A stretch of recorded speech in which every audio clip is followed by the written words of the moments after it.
Jusque dans les années 50, Lanester avait une apparence agricole, malgré l'important quartier des chantiers et la très commerçante rue Jean Jaurès.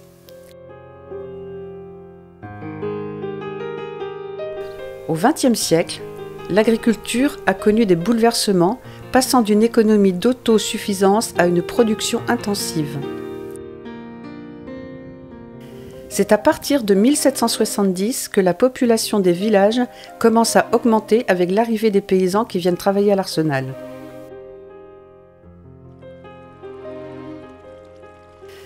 Sous l'Ancien Régime, le travail des paysans va commencer à gagner sur la lande et les marais qui caractérisaient le secteur de Lanester. La Bretagne était, comme beaucoup de régions de bocage en France, une région de parcelles assez limitées en surface, de petites propriétés, de petites exploitations. C'était essentiellement des céréales de pays plutôt pauvres, Seigle, Sarrazin, ou de l'élevage laitier. À Caudan, il y avait des propriétés modestes appartenant à une petite noblesse à côté d'aristocrates grands propriétaires fonciers. Les restes, disons, les restes fonciers du terrain de la famille de Mauduit, qui était quand même assez important autrefois, dans les années 1600, 1700, tout le quartier, je crois que ça appartenait un petit peu aux Mauduit, parce qu'au départ c'était des bois et des landes, et petit à petit, ils ont transformé ça. Sur la carte de 1700 et quelques, que j'ai vu à Lorient, on voit, il y a le Plessis, le Toulouette, le Cunel. Il y a très peu de fermes. Il y a très peu de fermes et il y a très peu de cultures. Ce sont des bois, tout ça, ça a été défriché, cultivé petit à petit. Au départ, le terrain ne coûtait pas cher. Il est surtout propriétaire et il est obligé d'avoir des armes. C'est lui qui défend. Il n'est pas agriculteur, il doit défendre, il doit avoir 3-4 chevaux, je crois. Il a 2 ou 3 hommes d'armes bien armés qu'il doit présenter au duc de Rohan. Et aussi, il possède un pigeonnier, puisque c'est le plus vieux monument de Lanester, le pigeonnier qu'on peut voir, et qui, justement, établit un petit peu son degré de noblesse suivant le nombre de boulins que ce pigeonnier a. Le château était fixé à peu près par ici. Là, maintenant, il y a beaucoup d'arbres qui ont poussé. Donc avec une grande façade qui donnait vers l'est, la façade principale, et la cour intérieure qui donnait vers l'ouest. Mais c'était exactement ouest-est. Donc l'arête de l'aile principale était nord-sud. Ce qui faisait que, au soleil levant, le matin, le soleil éclairait en plein.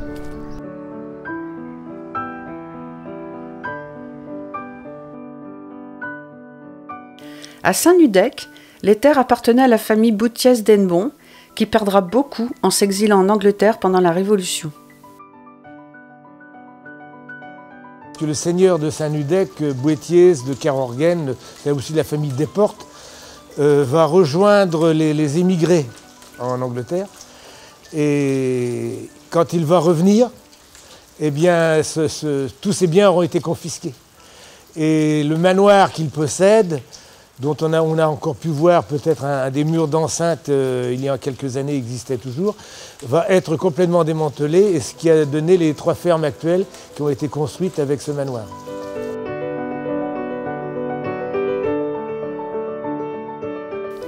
Après la Révolution, quelques terres seront vendues à des bourgeois de Lorient et des environs.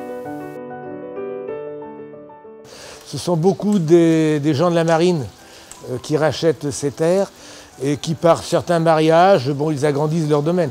On a le parfait exemple, c'est de Kervéléan, où le seigneur monsieur de Kérizahouët, qui était de Lorient, sa fille se mariant avec Pierre Guiès, un homme de la marine, et on connaît ensuite toute la dynastie des Guiès qui était sur Kervéléan.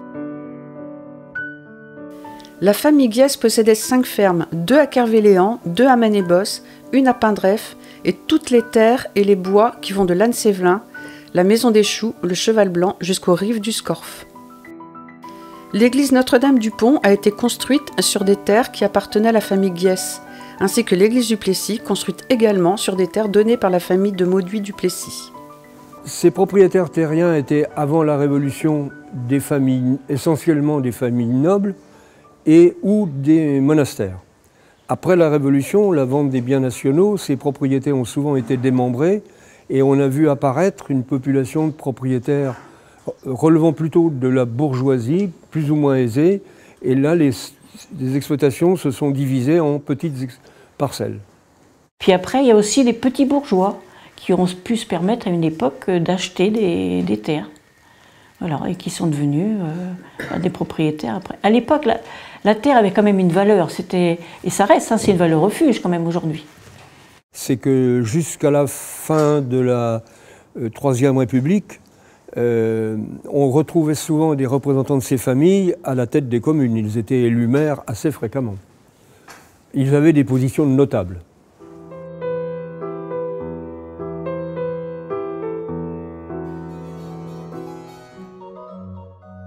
L'Église a toujours joué un grand rôle. C'est elle qui administrait le territoire.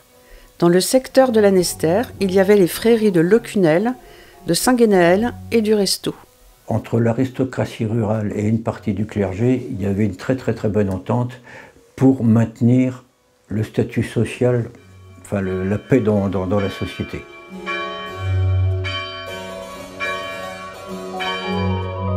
Le paysan est très catholique, très croyant. Ça représente beaucoup pour lui. D'ailleurs, on voit bien quand on regarde le tableau de l'Angélus de Millet, ces gens qui prient à l'Angélus, c'est l'Angélus du soir qui annonce la fin de la journée. Le paysan, il naît dans sa ferme, il est ondoyé très rapidement, baptisé, et il meurt dans sa ferme.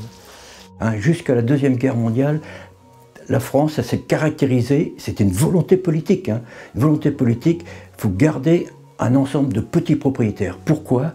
Parce que les paysans, c'était le socle de défense de la République.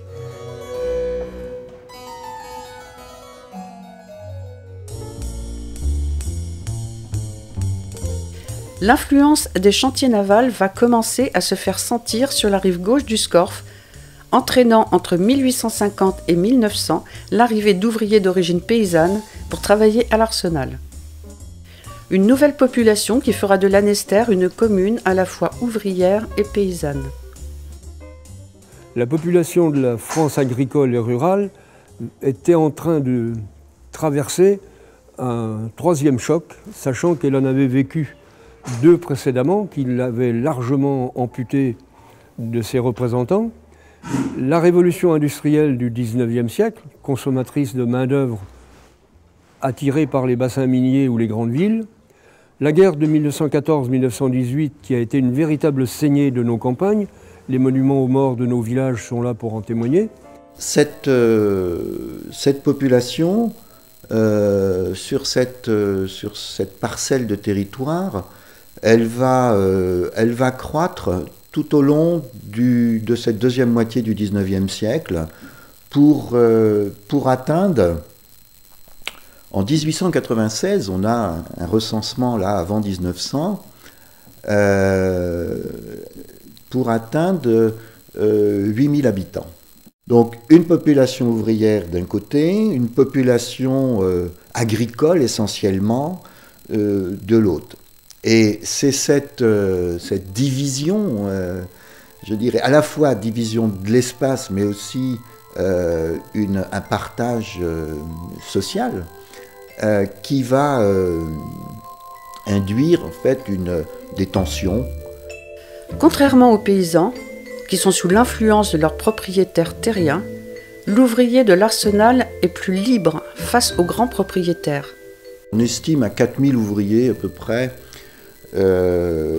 les effectifs employés à l'arsenal. Une bonne part de ces ouvriers résideront sur le territoire qui allait devenir Lanester. En 1897, au conseil municipal de Caudan, il y avait 5 conseillers municipaux représentant le bourg de Caudan et 13 conseillers rien que pour le secteur de Lanester. On trouve trace pour la première fois de la volonté, enfin du projet d'ériger la commune, ces hameaux de Lanester en commune autonome en 1868. C'est un courrier du maire de Caudan par lequel il exprime cette volonté de se séparer de ces hameaux ouvriers. Les propriétés caudanaises ne pouvaient, sans dommage pour les propriétaires du foncier, être abandonnées à une future municipalité socialiste. Tu as ici la totalité du territoire de Caudan, et tu as la partie qui est ici. Voilà. Et c'est spécifié loi du 26 février.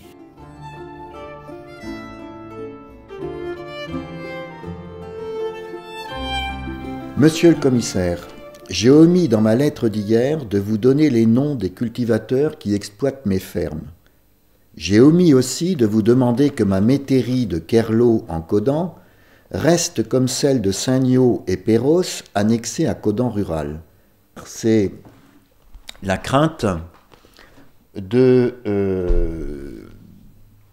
voir les dites fermes appartenir à un territoire qui sera géré par des socialistes.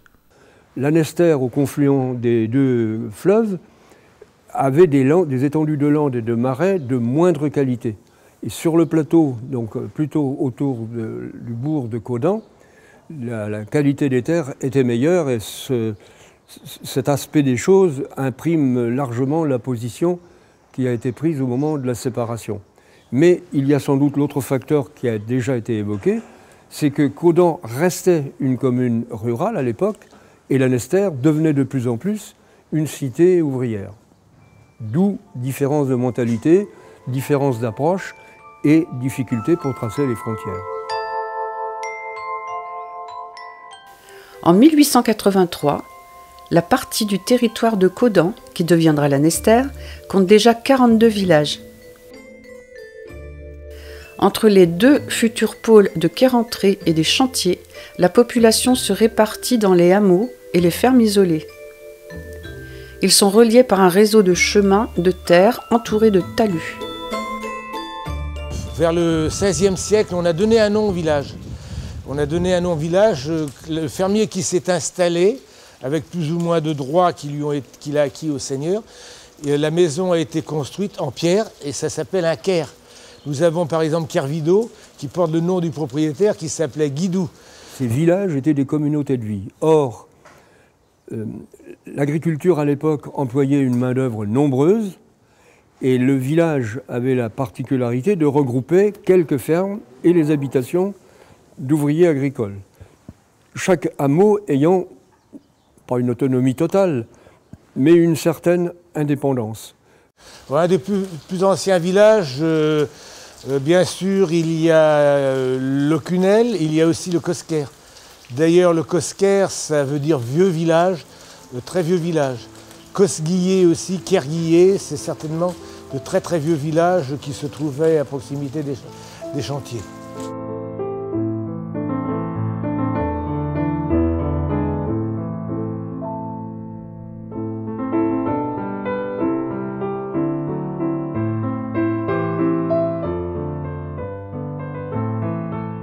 Être paysan, c'est tirer de la nature l'essentiel pour vivre. On construit sa maison, on élève quelques vaches, quelques volailles, on fait pousser des céréales, on file sa laine, on fabrique ses vêtements. Le métayage est un type de bail rural dans lequel un propriétaire foncier confie à un métayer le soin de cultiver sa terre en échange d'une partie de la récolte. C'était souvent des rapports de sujétion, c'est-à-dire que jusqu'à la fin de la Deuxième Guerre mondiale et la mise en place du statut du fermage, le propriétaire avait un droit, non pas de vie et de mort, mais avait un droit important qui pesait sur l'existence de ses exploitants. En particulier, il n'avait pas la garantie de pouvoir durablement s'installer sur une exploitation. Et on pouvait les congédier chaque année à des périodes précises, mais ils se retrouvaient sans moyens, sans ressources. Le grand-père avait coupé un arbre pour faire une échelle. Mais il y avait un gars qui passait assez souvent dans la semaine. Il a vu qu'il y avait un arbre qui était coupé. Et il est parti dire à la propriétaire que M. Joly, Jacques, avait coupé un arbre pour faire une échelle. Alors il a dégagé. Et à dégager, c'est-à-dire? Ben, il a été obligé de partir, quoi. Ah, ils l'ont viré de la ferme, oui, mais malgré qu'il y avait plus de 100 ans qu'ils étaient la famille Joly.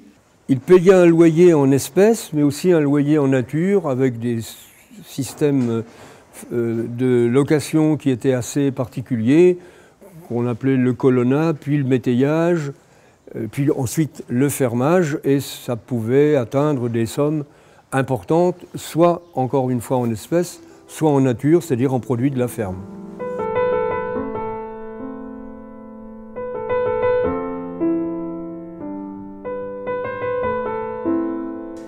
Donc madame arrivait pour relever son métayage, on va dire. Mais quand elle venait, tous les ans, elle prenait soin de regarder sur quoi dormaient ses métayers. Vérifiez bien que le matelas était toujours plein de paille et qu'on n'avait pas pu s'acheter un matelas comme les autres. Vous voyez jusqu'où ça allait. Si elle avait trouvé un bon matelas, il n'y avait pas de raison de ne pas augmenter le loyer, c'est que vous gagnez trop. Vous pouvez vous acheter un matelas comme tout le monde. Pendant longtemps, qu'est-ce que c'était que le paysan? Qui était le paysan? Vous aviez 3 enfants. Eh ben, c'est celui qui n'apprenait pas à l'école. Les autres, ils allaient gagner leur croûte, ils devenaient ouvriers. Donc le paysan, il devait rester, entre guillemets, dans la maison des parents. Voilà. Le paysan, par nature, il devait être en dessous. Enfin, c'était la classe en dessous. Il y a quand même des règles. Il y a des règles où il ne peut pas être expulsé n'importe quand. Il a des droits sur le terrain, quelques droits aussi sur le foncier. Par exemple, je prends l'exemple des chênes têtards que l'on voit sur les talus. Il doit couper le bois tous les 7 ans. Les dates d'exigence de ces règlements, selon les régions, étaient fixées dans le calendrier. Alors, soit la Saint-Jean, c'est-à-dire fin juin, soit la Saint-Michel, fin septembre, soit la Saint-Martin, début novembre. Et ça correspondait à des périodes de changement de culture, d'années de culture.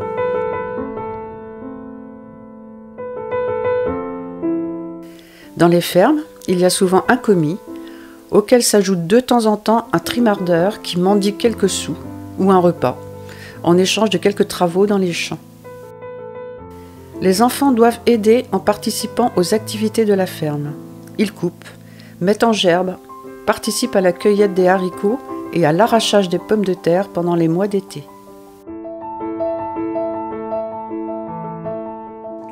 Tout le monde, selon ses ressources propres, participait à la marche de l'exploitation.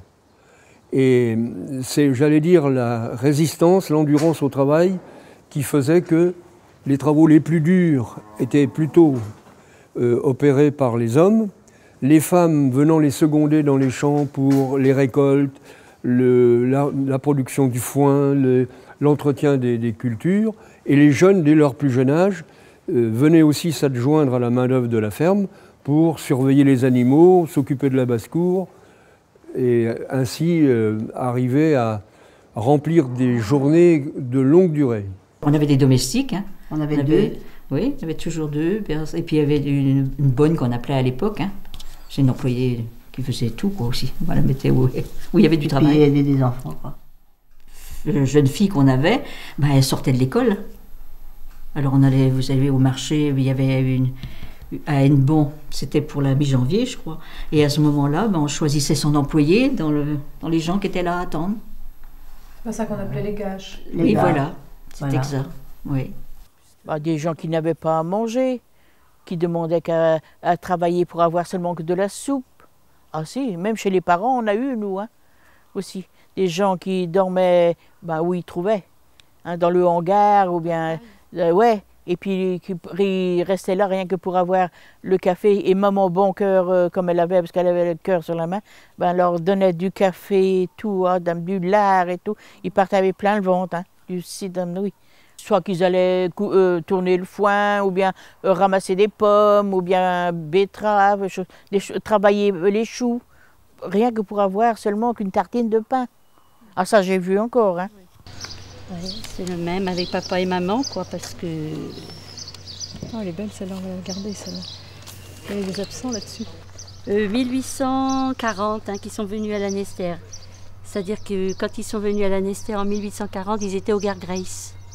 On partait, on se levait le matin à 5 h, et puis on allait emmener les vaches au champ, et pour les attacher, parce qu'à ce moment-là, ils avaient la chaîne, pour les mettre autour des parcelles de terre labourable. Et ensuite, mais après ça, on mangeait notre déjeuner et on partait avec nos sabots de bois jusqu'à Notre-Dame-du-Vœu à pied. Et le soir, c'était pareil, et on nous disait, ne traînez pas, hein, parce que vous allez aller garder les vaches ce soir, on apprenant vos leçons. Alors, hop, fallait repartir encore. Et que comme ça, on a vu que cette enfance-là, nous.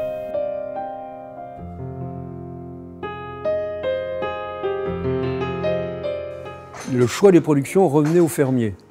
Mais les exigences de redevances en nature à verser aux propriétaires faisaient que certains élevages, par exemple, étaient plus ou moins induits par la volonté du propriétaire. Élevage ou certaines productions comme le cidre. Parce que le propriétaire faisait souvent un prélèvement sur la récolte de cidre pour sa consommation personnelle.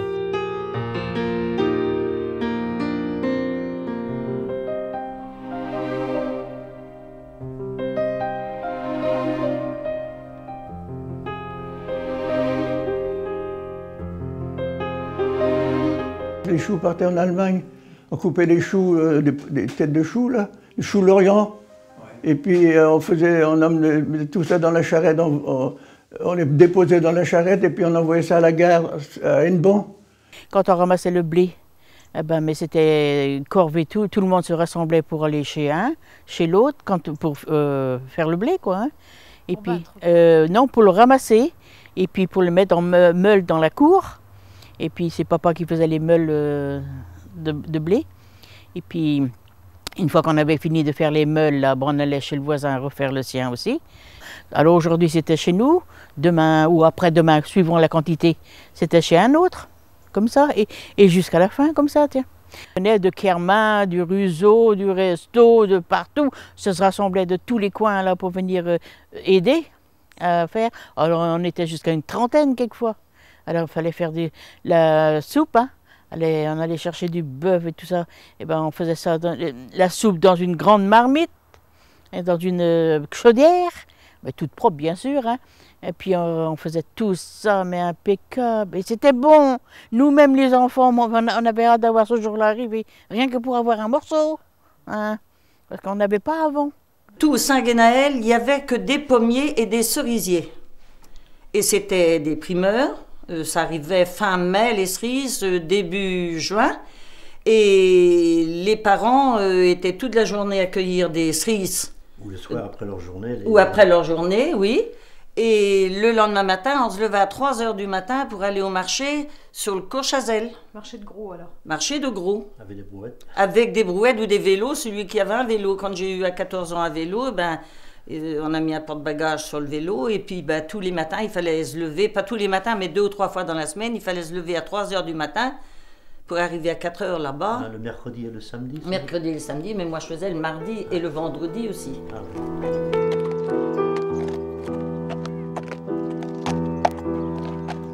C'est le cheval qui gouverne tout chez le cultivateur. C'est le cheval qui décide de la route, du chemin. Parce qu'un homme, il va toujours en ligne droite, il monte les collines. Par contre, le cheval, pour franchir une rivière avec son chargement, pour monter une colline, il prend toujours les pentes les moins abruptes. C'est toujours le cheval qui a choisi les chemins, c'est le cheval qui choisit les superficies. On mesure, maintenant on mesure en hectares, à cette époque-là, on mesurait en journal. Un journal, c'est la journée de travail d'un cheval.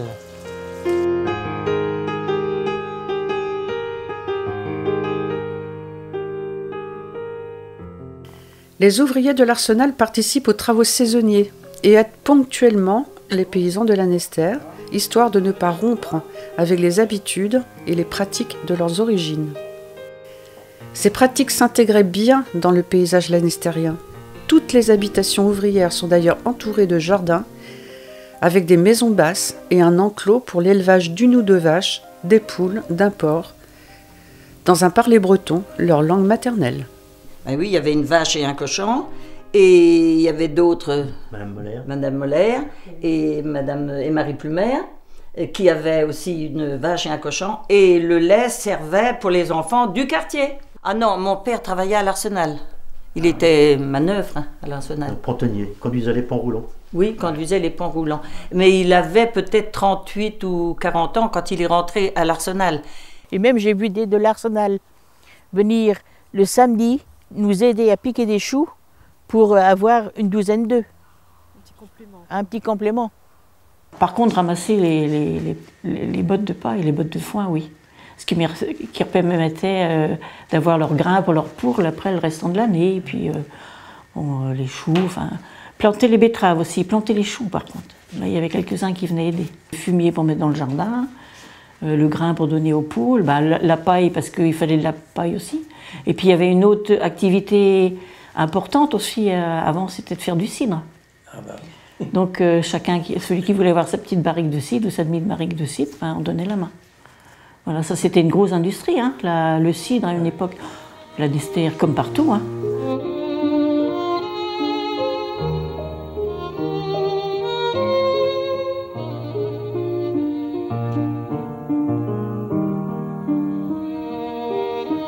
Chaque famille à peu près avait un cochon.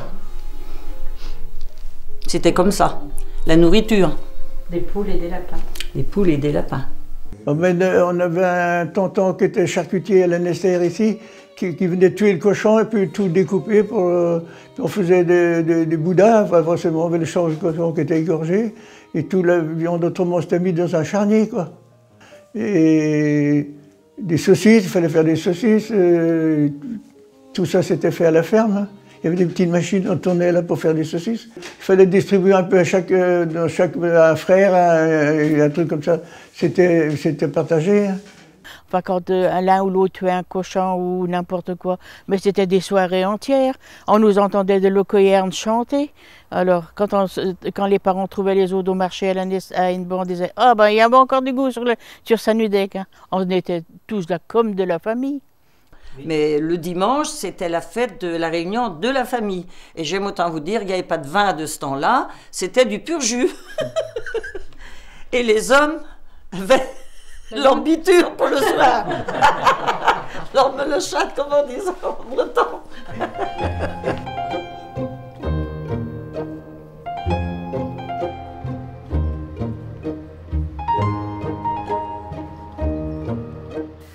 L'après-guerre marque le début de grands bouleversements dans l'agriculture. Du côté des propriétaires, le château du Plessis a disparu dans les bombardements. Là maintenant il reste la maison du garde. Ici il y avait le château, là exactement où nous sommes. Là il y avait une petite basse-cour, donc des petits bâtiments couverts en tuiles, avec 5 vaches dont s'occupait le garde. Et donc c'était en prairie, là devant c'était en prairie, là où il y a la mare maintenant avec des canards dedans, c'était une prairie aussi. Par la famille de la Monneret déjà, on leur devait un peu le respect quoi, mais c'est tout. Hein. On nous recevait au château le jour quand on allait payer le loyer. Il fallait que papa livre on avait des obligations quoi, parce que avec les loyers là, donc on avait des journées de servitude finalement quoi, hein, parce qu'au château là ils avaient quand même une vache ou deux, donc il fallait aller soit labourer, faire les fumiers ou alors faire les foins. Mais enfin comme on était il y avait 3 locataires quoi, il y avait donc le Toulouette, il y avait une ferme à Cafriour, plus une ferme au Touledrin, donc chaque fermier avait donc ses journées, ses obligations quoi, et ses fournitures. Quoi. Parce que quand on tuait un cochon, il fallait fournir tant de saucisses ou tant de... Mais le garde travaillait un petit peu en même temps que ceux de Cafriour et les Le Goff. Parce que beaucoup de travaux se faisaient en commun dans ce temps-là.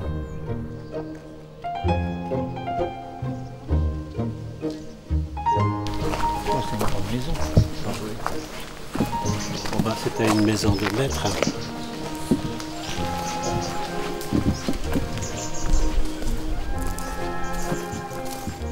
Il y avait une seule ferme ici qui était au Goulion. La ferme de Locunel, c'était les Pinxans. Et puis d'Angle-Toulouette, c'était les Amonrais. Mais elles étaient indépendantes. Hein. Et ils ne pouvaient pas avoir 100 fermes, il fallait rester à 99. Il n'y a pas le droit d'avoir 100. Parce que 100 fermes, c'est déjà pas mal. Oui, mais ils les avaient. Parce qu'ils avaient à Caudan, ils avaient à Caudan des fermes, Caudan, ils avaient un peu partout. Ouais.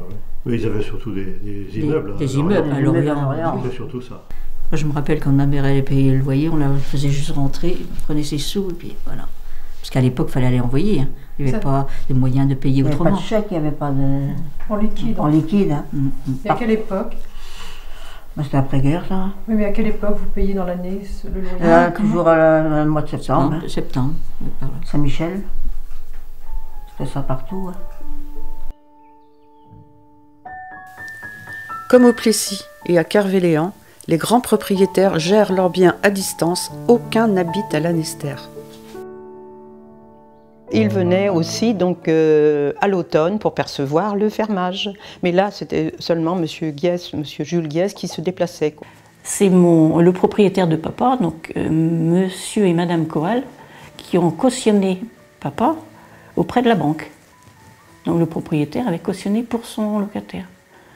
C'était quand même un signe de confiance.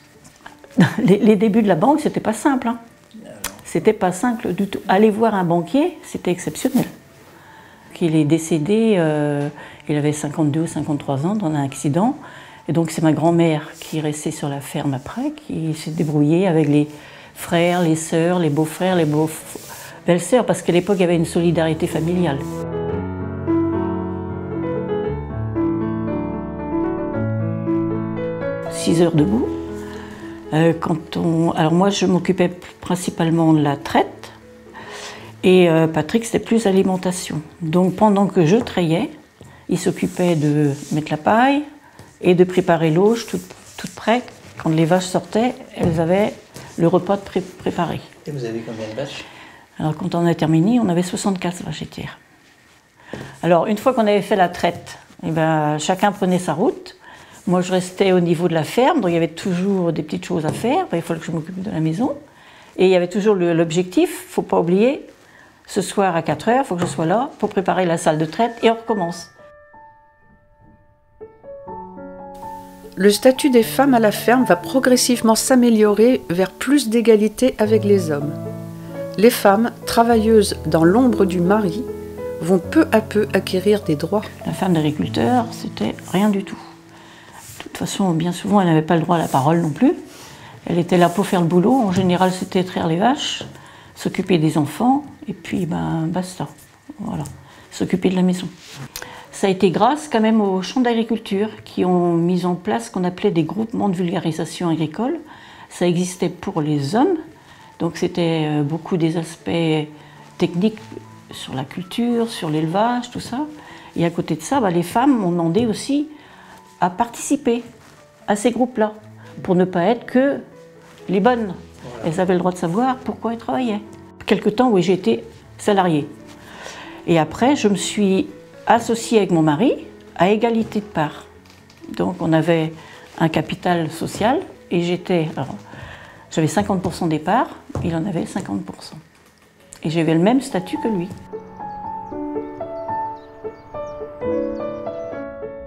Vers 1950, le remembrement est programmé. Les bulldozers vont entrer en action en arasant les talus. Avant, la superficie moyenne d'une ferme à Lanester était d'environ 12 hectares, avec une dizaine de vaches et 2 hectares de taillis. L'exiguïté des parcelles, le fait qu'elles étaient entourées de haies assez touffues, gênait notablement l'adaptation de ce matériel moderne. Donc les tracteurs, les faucheuses, les moissonneuses, puis les moissonneuses-batteuses, puis les pulvérisateurs sont arrivés dans les champs, mais pour cela, il fallait que leur dimension soit suffisante, d'où le regroupement des parcelles. Il y avait besoin de mécaniser pour intensifier. Hein. Et ça a fait partie du grand plan d'un des plus grands ministres de l'agriculture, hein, co-géré par, je dirais, par la tendance libérale des paysans bretons, style Gourvenec, hein, ce qui est Edgar Pisani, quoi. Conséquence du remembrement, on va passer d'une agriculture d'appoint à une agriculture d'entreprise. Le paysan, devenu cultivateur, sera agriculteur, voire gérant d'entreprise. Tous les paysans n'ont pas voulu sauter dans ce train du progrès, tel que c'était présenté à l'époque, hein, c'était le grand train du progrès. Certains n'ont pas voulu, d'autres y sont allés mais m'ont échoué. C'est vrai que c'est un modèle de développement qui a laissé pas mal de laissés pour compte, hein. Il y a eu quand même quelques échecs. Il y a eu beaucoup de réussites aussi, hein. C'est vraiment, c'est majoritairement d'ailleurs. Mais c'est vrai que ça a créé des tensions dans le monde agricole très fortes, hein. Le Crédit Agricole rassemble les agriculteurs déterminés à investir dans la mécanisation et dans l'extension de leur exploitation. Oui, il y a eu sacrée histoire avec ça. Jusque des bagarres. Eugène, oui, il avait sa ferme juste en face, puis là. Et Pesquer, le père à Sylvain, ils se sont bagarrés un coup. Roger Pesquer, il avait attrapé Eugène, il avait accroché dans un arc comme ça. Parce que ça n'allait pas. Parce que Roger voulait garder son terrain qu'il avait au milieu des champs là-bas. Il voulait garder son terrain là-bas et puis c'était pas possible, quoi. Ils avaient voulu couper les sapins, il y avait plein de sapins, avant que nous on acquisitionne le terrain. Ils avaient mis le feu dans le bois. Ben, on avait plein de des petits morceaux, hein. Sur 13 hectares, enfin près de 14 hectares qu'ils avaient les parents, il y avait 30 parcelles. Hein. Ah ouais, il y avait tout petits morceaux, hein. Et on avait des belles parcelles, enfin des belles parcelles, ce qu'on pouvait appeler belles parcelles, 1,5 hectare, on appelait ça bien, quoi. Et total, on n'a rien eu, on a eu des merdes enfin en bas, quoi.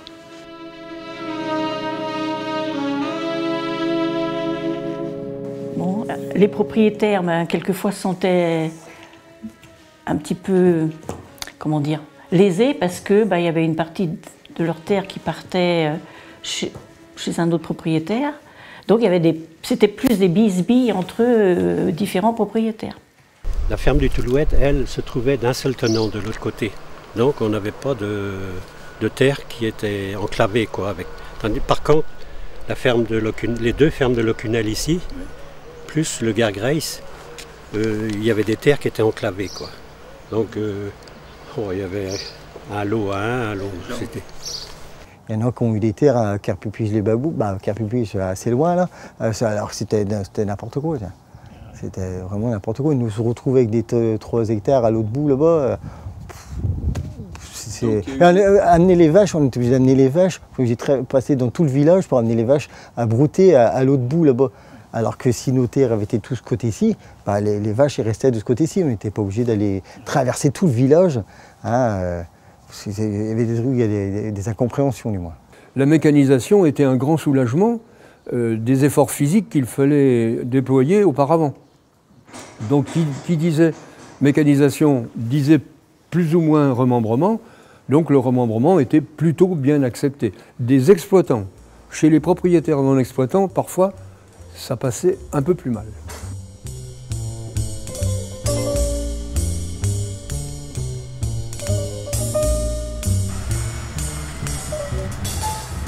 C'est dorénavant le règne du moteur, le forgeron est remplacé par le mécanicien agricole, le cheval par le tracteur.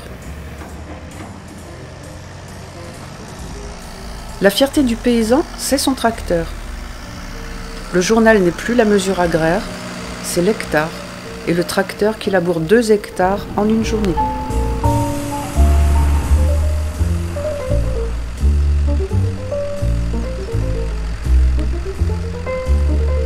Cavarac du tout à livrer le tracteur ici, tu vois. Un petit tracteur de 25 chevaux. Ah ben là, on était contents qu'on a vu ça arriver. Par contre, on n'avait pas le droit de le toucher, hein. Quand mes parents ont acheté le tracteur pour la première fois, c'est l'année de naissance de mon frère. Donc c'est 1954. Donc ça remonte quand même très loin. Et ils ont eu 2 ou 3 tracteurs pendant leur... pas davantage, hein, parce que...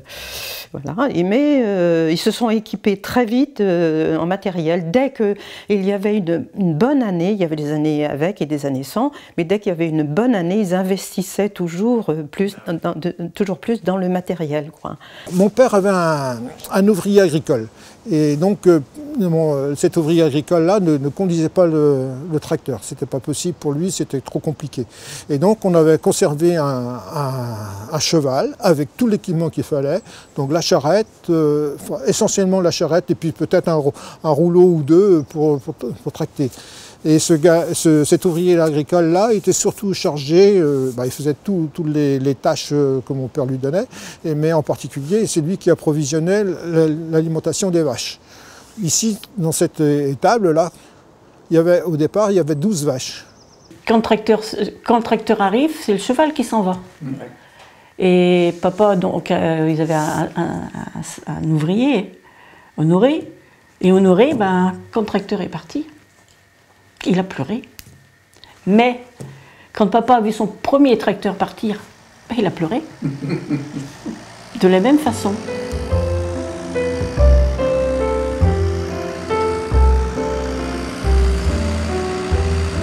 Le regroupement des parcelles n'a pas modifié la production agricole locale qui, jusqu'au début des années 70, était surtout à Lanester le chou appelé le chou de l'Orient. La grosse affaire de mon père, c'était les choux. Les choux de l'Orient, c'était une plantation qui revenait tous les ans.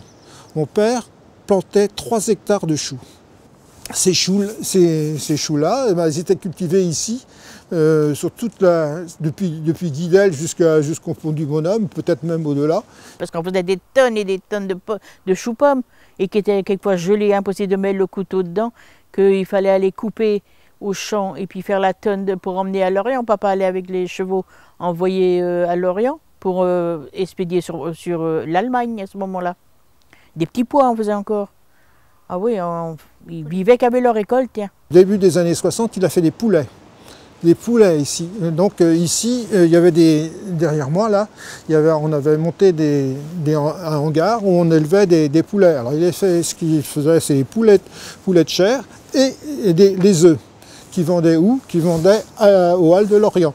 Faire un peu de légumes, on faisait encore des poireaux, des oignons blancs qu'on faisait, puis on fournissait une usine qui était à côté du Toul-Douar. Ils fournissaient à l'usine, là, et puis alors des pommes de terre pour l'Arsenal. Il nous disait qu'il venait avec un camion chercher, puis pour la semaine prochaine, tel jour, on veut 500 kilos de patates. Alors on tirait les patates, et puis de bonne heure le matin, et mon père il venait la meilleure pour traire les vaches, puis moi je restais m'occuper des pommes de terre. Sur Lanester, je cultive essentiellement de la céréale. Du triticale donc, qui est vendu en coopérative et du sarrasin qui permet l'alternance à une monoculture de céréales de type triticale. Parce qu'on revenait de l'école, c'était au champ directement. Hein. Biner les choux, biner les betteraves ou arracher. Hein. Ça, c'était pas un rose. Hein. Et on n'avait rien à dire, il fallait aller au champ. Hein. En arrivant de l'école, au champ. Pour les battages, c'était tout le village se regroupait et on faisait le tour. Nous, là, on allait aussi au battage, hein, parce qu'on était là, bien sûr. De toute façon, les battages, c'était juillet-août. Hein. Donc on était là, on allait couper les liens sur la batteuse à l'époque. Ouais, on faisait le tour. Tout le resto ici, et on allait jusqu'au Bel Air, chez Robert Faucheux et puis Job Bienvenu. Et Guégan aussi, où est le centre-caisse maintenant. Resto, Kercan, tout ça, papa allait, hop, partait du matin comme ça avec sa fourche, on ne le voyait pas arriver avant le soir, quelquefois même à 2 h du matin. Pierre Joly et lui et tout ça, c'est eux qui étaient les préférés pour faire des meules de paille. Ah oui, oui. Donc, alors quand c'était la fin, c'était vraiment la fête. Hein. Il y avait, vieux le temps, et puis il y avait du thé aussi. Enfin, nous, non, parce qu'on était jeunes, hein. Mais les anciens, oui.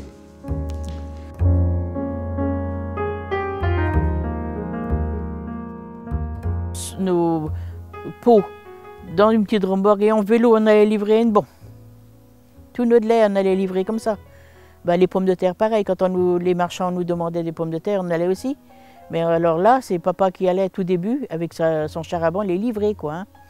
Le commerçant, on voulait avoir 50 kilos de pommes de terre ou 100 kilos de pommes de terre ou bien des particuliers. Ben, papa allait avec son char à banc livrer ça, tiens. Parce que nous, dans notre remorque, avec nos 2 ou 3 pots de lait, alors, ben, on avait assez. Hein. Avec votre vélo? En vélo. Hein, il fallait crapahuter jusqu'en haut, là, jusqu'à la basilique d'Henneban et revenir, et traîner pas, hein, quand on nous disait. Il y a des choux à mettre. Allez, vas-y, que je te... Avant que la coopérative s'impose comme unique interlocuteur pour les agriculteurs, ceux-ci continuent à livrer les épiceries de Lanester, le marché de Lorient et les marchés des environs. Au début de la carrière de papa, donc dans les années 59, il y a un phénomène qui s'est développé sur Lanester, comme dès que les villes ont grandi, on livrait du lait dans des petites épiceries et les gens venaient chercher leur lait avec leurs pichets, avec leurs bouteilles. Ici, il y avait, pour ce qui est de Carrerville, parce que les agriculteurs, ils s'étaient assez bien arrangés entre eux, donc chacun avait ses épiceries et on fournissait les écoles. Les 2 lycées, Henri Vallon et Jean Lursa, les 2 collèges. Ouais. Les 2 collèges avec les cantines qui allaient avec. Mes parents donc, avaient des commerces à Lanester où ils livraient régulièrement le lait. Hein, c'était les épiceries de la rue Jean Jaurès. Hein, il y en avait 3, en particulier 3, 4 même.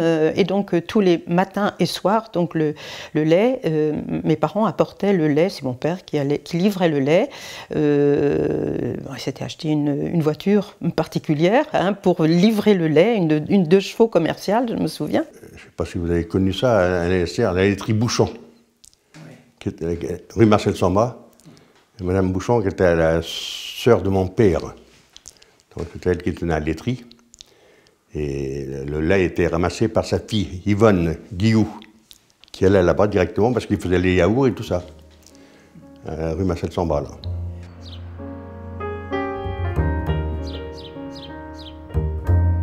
Mais là, alors, il y avait des petites tenues, quoi. Ils avaient chacun 2 vaches et puis un cochon qu'ils élevaient, quoi, pour eux, quoi. Puis alors, il y avait la ferme, la famille Stéphane. Oui, c'était la plus grande ferme, Stéphane, quoi. Oui, c'était la plus grande ferme, oui. Oui. Et on vivait de quoi ici, alors? Pardon? On vivait de quoi ici, nous, on faisait le marché, le maraîcher. Oui. T'as fait longtemps le maraîcher jusqu'à Lanester, oui, hein, bah, ça avec Raymond. Oui, on faisait le grand marché, vous savez, à 3-4 heures du matin, sur le cours Chazelle. Et puis après ça, alors ça avait tombé. Et on avait laissé tomber. Et puis nous, alors, on faisait le maraîcher alors, sur le cours Chazelle et puis à Lanester, sur le marché à Lanester. Ouais. Vous vendiez quoi? Des légumes. Des légumes, du pois, des haricots, des pommes de terre, des cornichons, tout ce que vous voudrez, quoi. Des œufs, c'est tout ce qu'on met dans la terre. Tout ce qu'on récoltait, quoi. Et je me rappelle les marchands de carottes qui venaient de Pouinec à partir de 2 h du matin. Oui. Avec, je sais pas, moi, il y avait, je sais pas combien de charrettes comme ça, une vingtaine, une trentaine. Et puis ils étaient l'un derrière l'autre. Oui. Alors quand ils revenaient du marché l'après-midi, vers les 3-4 heures, ils dormaient dans la charrette. Le premier machinait, puis les chevaux suivaient. Et les autres dormaient. Et les chevaux avaient l'habitude de se suivre l'un derrière l'autre comme ça. Mais ils faisaient du potin le matin quand ils passaient à 2 h. Hein. Ils parlaient fort et tout ça, je me rappelle, ils nous réveillaient. Ah oui. Et ça, c'était tous les mercredis et tous les samedis. Hein. Oui, surtout le samedi. Surtout le samedi, il y avait beaucoup. Oui. Dès les années 60, le nombre d'agriculteurs baisse rapidement avec une réduction de 70% des actifs en 20 ans. En 61, il y a eu tout un mouvement de... Il y a eu M. Constant Guéguin qui était à Cafriour, qui est parti à Guidel. Son frère qui tenait la ferme ici est parti à Cafriour. Mes parents sont venus le remplacer ici à Lecunel. Et moi j'étais au Touldrin, je suis venu au Toulouette. C'est pas comme ferme moi, ici? Si. Oui. Parce que donc j'exploitais au départ la ferme du Touldrin. donc on a exploité au Touldrin de 54 jusqu'en 61. Des 5% de la population active qui fournissait les lanestériens aux produits de la ferme, il ne reste presque plus rien dans les années 70. Les blés, les vaches, les tracteurs, que l'on voyait de la route et qui faisaient dire de Lanester c'était la campagne, ont disparu. En 1983, il restait encore 26 exploitants. C'est qu'il n'y avait jamais de congé. C'était H24, 365 jours par an. Ici, les vaches, elles avaient besoin qu'on s'occupe d'elles tous les jours. Mes parents ont pu prendre un jour ou deux de congé quand on est arrivé adolescent. Bon, à l'époque, à la fin, c'était un peu dur pour les parents. Hein. Ils ne gagnaient pas comme ils pensaient. Quand ils avaient tout vendu, les bêtes, et ils avaient loué le terrain. Le père était parti travailler un peu à SBFM, du temps de construction de SBFM. Et maman était chez le marchand de poulet à Seyec à Codan. Elle a travaillé aussi. Ouais, sur Lanester, de vrais agriculteurs, il y en a 3. 3. Parce que bon, il y a des petits qui sont double actifs, mais des vrais purs agriculteurs, il y en a 3. Il y a 3 sièges d'exploitation. Donc il y a ici, il y en a une à Kerma et une à Sanudec. Ah, ouais. Voilà, c'est tout. Et ici, il y avait plus d'une cinquantaine entre Touldrin, il y a une ferme à Touldrin, c'était la famille Le Goff, ils ont fini ici, au Manet. Et ben, Jean Evin était au Touldrin aussi, il a été à l'Aucunel. Auparavant, les différentes générations cohabitaient pendant toute leur vie. Désormais, les jeunes suivent des études en ville. L'homme s'occupe de l'exploitation, la femme exerce une profession à l'extérieur. J'ai travaillé 2 ans dans un élevage de volailles et j'ai eu l'opportunité ensuite d'intégrer un autre travail salarié. Je fais de l'entretien forestier dans une abbaye, l'abbaye de Kergodan. 3 jours par semaine, bon, ça me convient tout à fait. ça me laisse du temps pour m'occuper des terres autrement ici. Oui, je suis seul. Mon épouse a un travail à l'extérieur également. Elle est enseignante. Donc, enfin bon, avec de la céréale, c'est tout à fait gérable d'avoir un travail à temps partiel.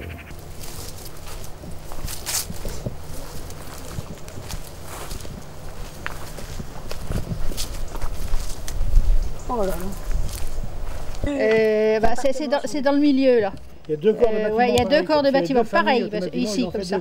C'est séparé là quoi si on veut. Et c'est là cette partie là. Oui. Bah, ça c'était notre chambre à nous, ça c'était la chambre à Pépé Mémé. Et bah, la fenêtre. Il y avait une chambre en haut. Ouais. Et il y avait une chambre encore en haut.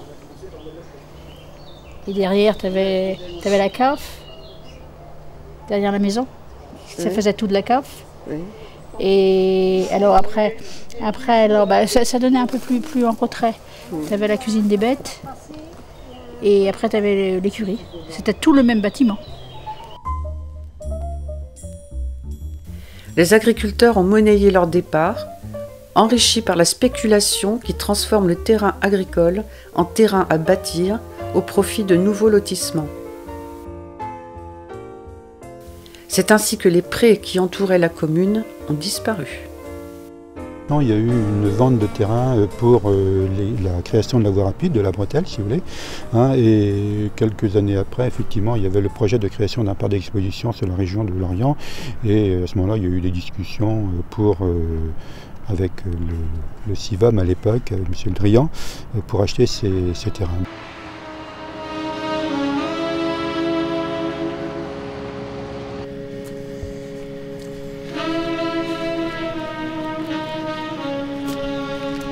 Nicolas a vendu son terrain bien avant, puisque disons, quand ils ont vendu, notamment pour l'opération de la création du centre commercial Rallye à l'époque.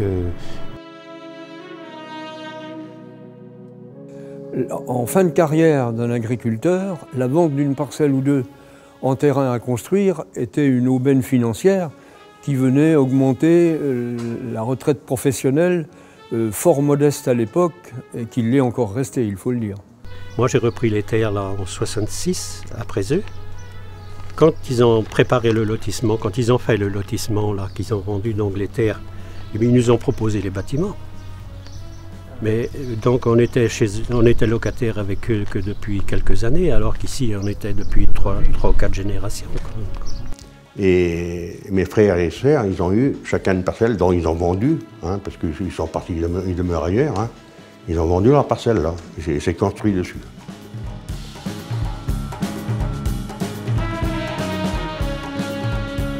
Bon, actuellement on est dans le mur, hein. On n'est pas au pied du mur, à mon avis. Hein. L'agriculture est vraiment dans le mur, les revenus sont nettement insuffisants par rapport au temps de travail, c'est inacceptable. Bon, les agriculteurs de par ici et les jeunes qui connaissent, je vois bien, ils prennent l'orientation hein, pour essayer de survivre, je dirais, c'est travailler le circuit court. Hein. Pour approvisionner une clientèle citadine qui n'est pas très loin, c'est trouver, je dirais, des créneaux en termes de qualité. Quand on me dit qu'ils ont envie de recommencer, qu'ils ont envie de s'installer, je leur dis chapeau, chapeau bas. Mais j'ai ma petite qui a l'habitude de venir avec mamie voir papa au champ, et puis ben... Elle a quel âge? Elle a 7 ans bientôt. Elle a changé. Et oui, mais non, c'est pas qu'aujourd'hui, mais elle est. J'essaie de lui transmettre ce que moi, comme je vous ai dit, j'ai la terre là.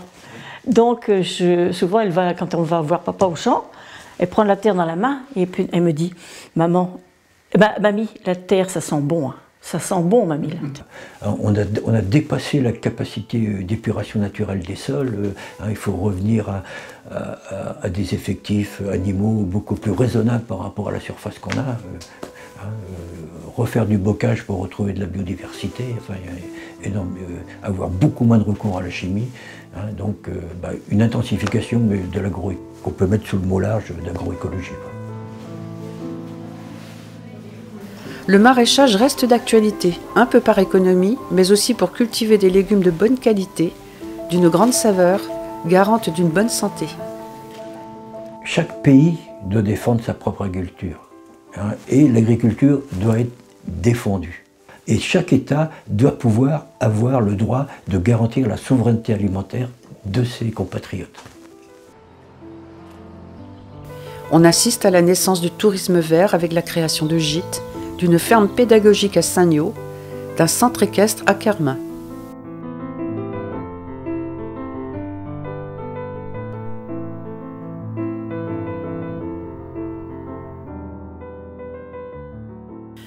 Aujourd'hui, les fermes de Kerrervie et de Saint-Nudec sont des entreprises prospères qui ont su s'adapter et se développer. À Kerrervie, avec une production de vaches à viande, et à Saint-Nudec, avec des vaches laitières.